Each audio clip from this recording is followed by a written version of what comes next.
December 9, 1915. The snow fell thick and silent over the tiny village of Sankebetsu in northern Japan. Inside a small wooden farmhouse, the Otter family gathered for their evening meal, unaware that outside in the darkness, something massive was circling their home, something that had already tasted human flesh, something that was about to turn this quiet winter night into the deadliest bear attack in Japanese history. This is the story of Kesagake, a name that translates to Jia Sha Shuanke, the diagonal slash of a monk's robe. It's the story of how a single brown bear killed 7 people and injured 3 others in less than 48 hours. But more than that, it's the story of what happens when humans push into wilderness, when a predator loses its fear, and when an entire community faces a nightmare they were utterly unprepared to confront.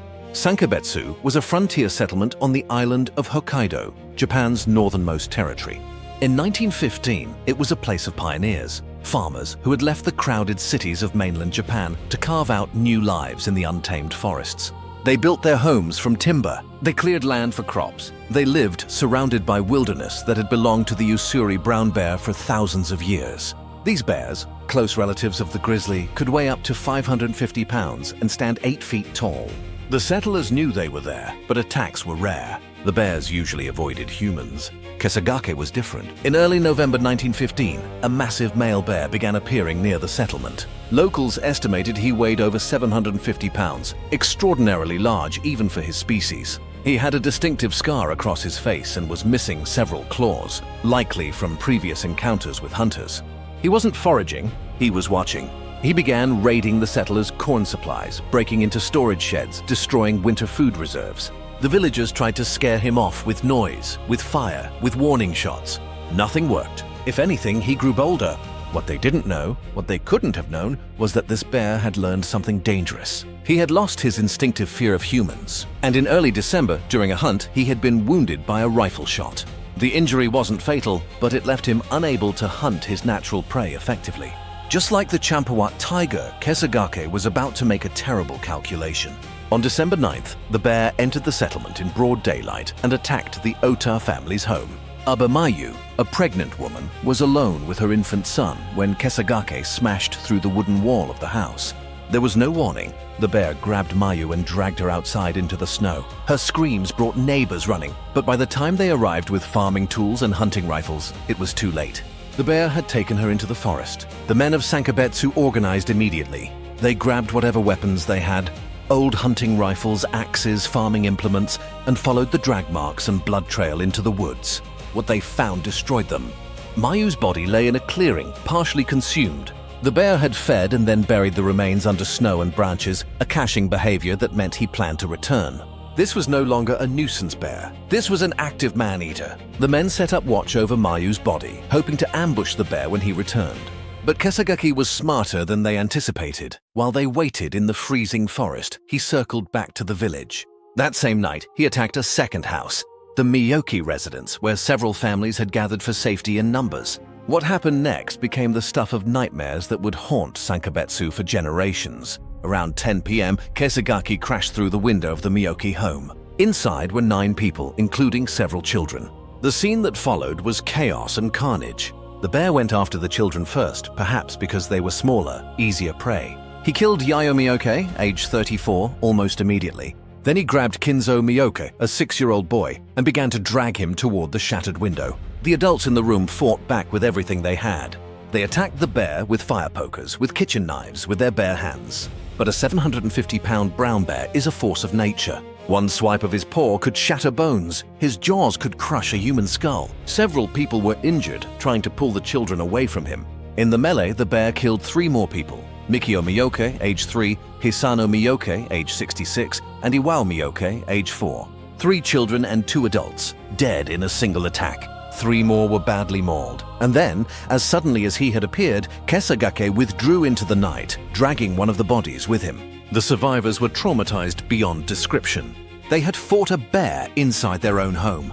They had watched it kill their children, their parents, their neighbors, and they knew it was still out there.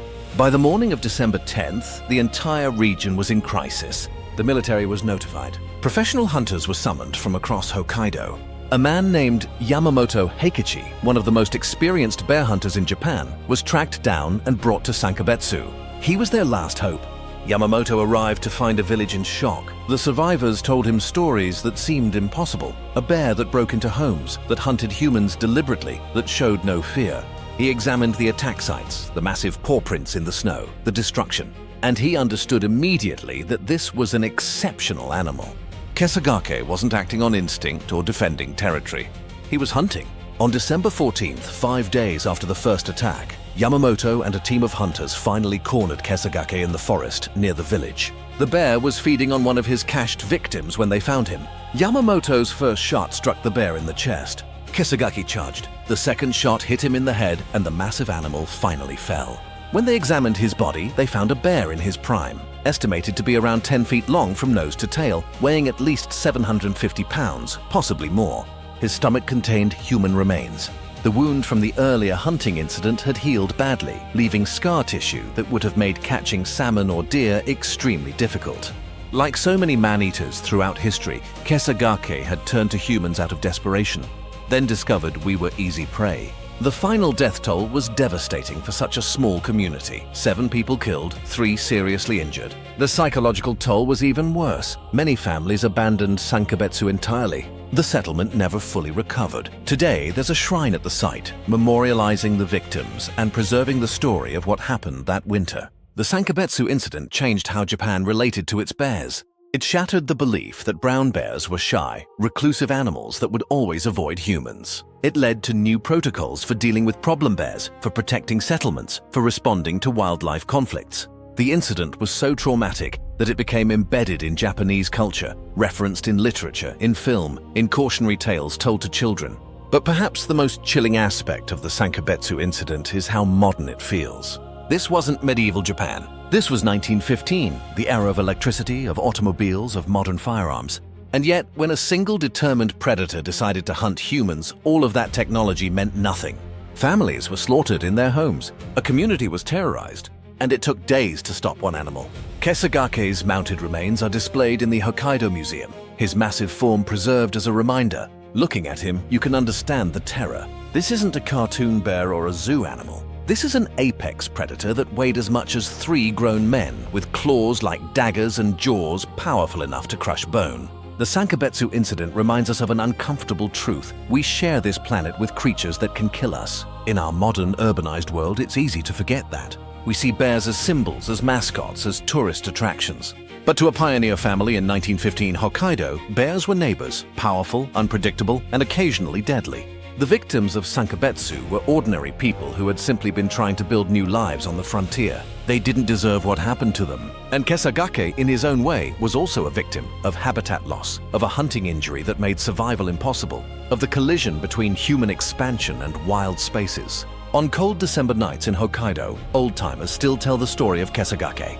They tell it to remind people to respect the wilderness, to remember that humans aren't always at the top of the food chain, and to honor 7 lives lost to teeth and claws in the darkness of a winter that the survivors would never forget.